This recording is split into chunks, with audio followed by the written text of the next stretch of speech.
Olá, meus irmãos, minhas irmãs, Estamos aqui reunidos para mais um momento da Palavra Encarnada, onde nós iremos meditar o Evangelho de Nosso Senhor Jesus Cristo, a palavra que a Igreja nos presenteia no dia de hoje. E que nós possamos mergulhar nesse momento, suplicando a presença do Espírito Santo, pois Ele é o grande autor de toda a mudança, de toda a conversão, de tudo aquilo que a palavra precisa realizar nas nossas vidas. Vamos juntos?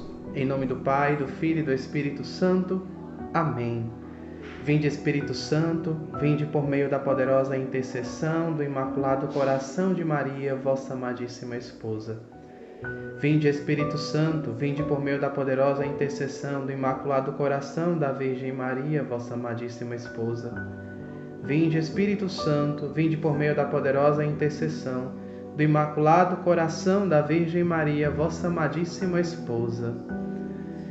Nós te pedimos, ó Virgem Mãe, que prepare o terreno dos nossos corações, para que possamos acolher profundamente a semente da Palavra de Deus que será lançada sobre os nossos corações, sobre a nossa vida, nesse dia de hoje. Louvado seja nosso Senhor Jesus Cristo, para sempre seja louvado. Hoje, nessa quarta-feira, dia 7 de julho, dia 7 de julho de 2021, nós iremos meditar o Evangelho que está no livro de São Mateus, no capítulo 10, versículo do 1 ao 7. Vamos lá. Naquele tempo, Jesus chamou os 12 discípulos e deu-lhes poder de expulsar os espíritos maus e de curar todo tipo de doença e enfermidade. Estes são os nomes dos 12 apóstolos. Primeiro, Simão, chamado Pedro, e André, seu irmão. Tiago, filho de Zebedeu, e seu irmão João. Filipe e Bartolomeu, Tomé e Mateus, o cobrador de impostos. Tiago, filho de Alfeu, e Tadeu. Simão, o zelota, e Judas Iscariotes, que foi o traidor de Jesus.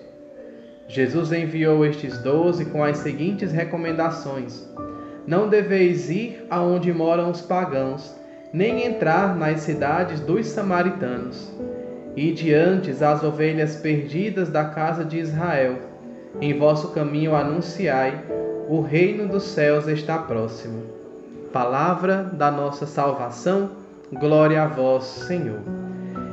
Irmãos, nesse evangelho de hoje, o São Mateus, ele nos apresenta, os 12 apóstolos, Ele nos apresenta aqueles que Jesus retirou do meio dos 72 para estar mais próximo dele. Aqueles em que ele, quando chegava em casa, explicava melhor as parábolas que ele anunciava na sua pregação, no anúncio do reino. Jesus chamou esses 12 para estar mais perto dele durante o anúncio do Evangelho, durante o anúncio da Boa Nova, durante a própria vida pública dele, na realização dos seus milagres. Por onde Jesus passava, ele passava fazendo bem. E estes homens, esses 12, estavam lá junto com ele, vendo ele, dando o seu testemunho de o que ele veio realizar em nosso meio. Esses homens foram escolhidos para estar perto, para experimentar na carne aquilo que o Filho de Deus veio anunciar para nós. Por isso Jesus, no final desse evangelho, São Mateus no final do evangelho vai colocar nos últimos versículos desse evangelho o grande mandamento de Jesus de ide e anunciai: o reino dos céus está próximo. O reino dos céus está próximo. Quem era o reino de Deus? Aonde estava encerrado todo bem, toda beleza, toda santidade? Aonde estava reunido e encerrado tudo isso? Em Cristo Jesus. Ele era o próprio reino dos céus. Ele era o próprio reino de Deus caminhando em nosso meio.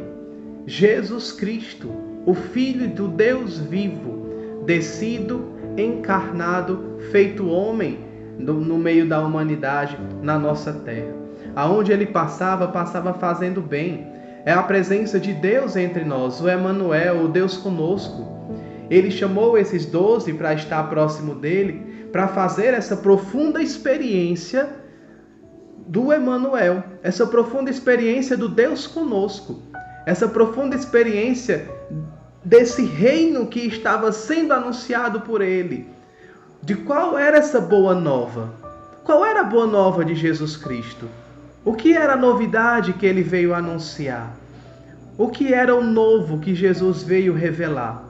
O que era de diferente que ele tinha para falar que aqueles fariseus, os doutores e os mestres da lei nunca tinham falado? O que ele veio dizer a mais que as Escrituras não tinham revelado até então? Que os profetas que passaram, que os patriarcas que passaram não tinham falado, não tinha revelado, não tinha dito.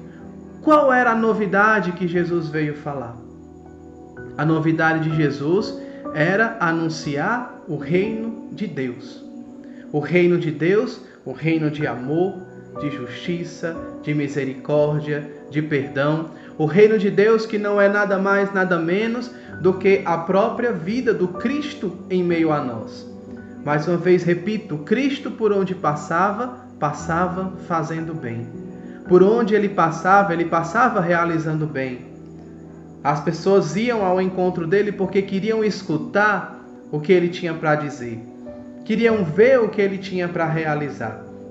E aí ele chama esses 12 para estarem perto, para experimentarem de perto, cada vez mais, para experimentarem na carne, para verem com seus próprios olhos o que aquele homem tinha para nos dizer.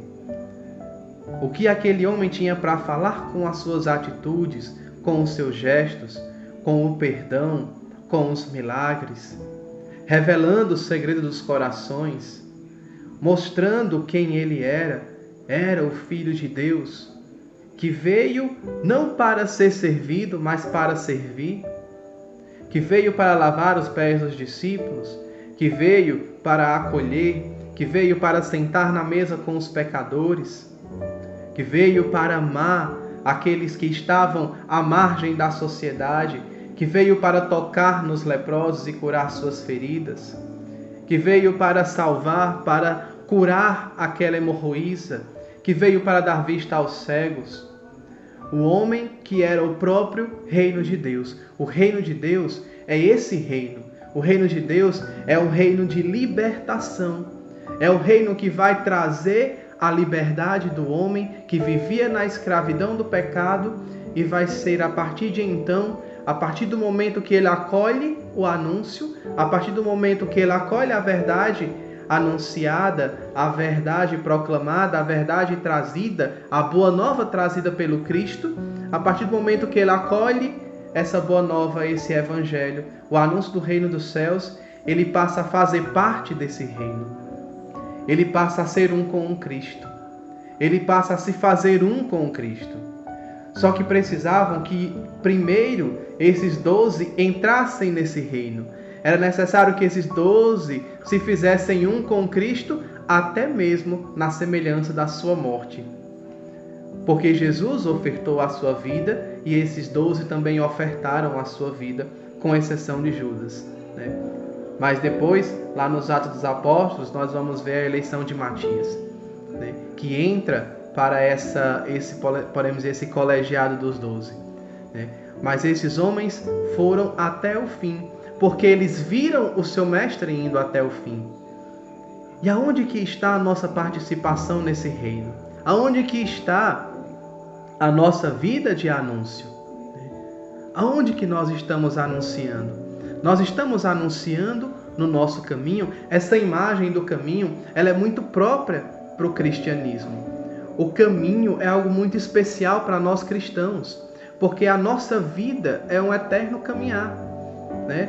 Podemos dizer não eterno, né? Porque a nossa vida não é eterna, né? Mas a nossa vida, ela é um percurso, ela é um caminho. Nós estamos aqui de passagem, buscando a nossa meta, buscando o nosso prêmio eterno, que é o reino dos céus. E Jesus, ele veio para mostrar esse reino, para nos animar nessa caminhada, para nós sabermos que essa caminhada não é uma caminhada em vão, não é um cansaço em vão, não é uma fadiga em vão, mas nós estamos indo em direção daquilo que é o reino de Deus. Nós estamos indo em direção da nossa meta, que é o reino dos céus.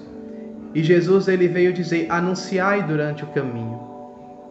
Não esperemos, irmãos, que nós estejamos prontos para anunciar o Evangelho, porque a experiência do Evangelho é no caminho.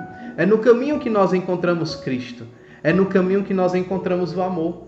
O amor, ele nos encontra no caminho. É como a experiência dos discípulos de Emaús. Os discípulos de Emaús, eles foram encontrados por Cristo durante o caminho. Eles não estavam parados em Jerusalém e não estavam parados. Eles estavam voltando para Emaús, triste pela morte do Mestre. Não sabiam o que tinha acontecido, que Jesus havia ressuscitado, só tinham ouvido falar, mas estavam voltando entristecidos, mas o Senhor os encontra no caminho, porque eles estavam caminhando. A nossa postura deve ser essa. A nossa perseverança deve ser perseverar no caminho, caminhar, não parar, continuar caminhando, porque o Cristo, ele há de nos encontrar. O amor há de nos encontrar nesse caminho. O amor há de nos encontrar e nos revelar, na verdade, se revelar a nós durante o caminho. O caminho é uma imagem que nós não podemos tirar do nosso coração, porque nós estamos e precisamos estar constantemente caminhando, sempre em direção a esse Cristo, em direção a Ele, só que Ele nos encontra e Ele fala para nós sobre as Escrituras, que aquece os nossos corações em meio às dores, em meio à dificuldade, e que nos dá um ânimo para continuar caminhando. E a partir disso, continuar anunciando. Permaneçamos em Cristo, permaneçamos nesse caminho, e cumpramos aquilo que o Senhor nos ordena, podemos assim dizer, aquilo que Ele nos direciona, aquilo que Ele nos aponta. Ide pelo caminho e anunciai o reino dos céus. Porque nós somos como um dos 12. Nós fomos chamados para estar mais perto dele. A palavra está vindo até nós, se encarnando na nossa vida, porque a palavra quer que estejamos próximo a ela. Próximo à palavra, com ela encarnada em nós, mergulhados, ela se fazendo carne, se fazendo vida na nossa vida. Então nós nos fazemos próximos a Cristo. E aqueles que se fazem próximos a Cristo devem ser anunciadores. O Papa Francisco, na Evangelii Gaudium, no comecinho da Evangelii Gaudium, ele vai dizer que o grande medidor, podemos assim dizer, não é essa palavra que ele usa, mas o grande medidor, para sabermos se uma pessoa teve uma verdadeira experiência com Cristo Jesus, é o desejo que ela tem de anunciar o Evangelho. Uma verdadeira experiência com o Evangelho é o desejo que ela tem de anunciar esse Evangelho. Se existe no nosso coração o desejo de anunciar o Evangelho, é porque a nossa experiência foi e continuará sendo verdadeira. A nossa experiência concreta com a palavra. Permaneçamos em paz, permaneçamos nesse caminho e permaneçamos próximo a esse Evangelho, a essa palavra que se faz carne, que habita e quer habitar constantemente em nossos corações. Louvado seja nosso Senhor Jesus Cristo, para sempre seja louvado. Em nome do Pai, do Filho e do Espírito Santo. Amém. Deus abençoe a todos.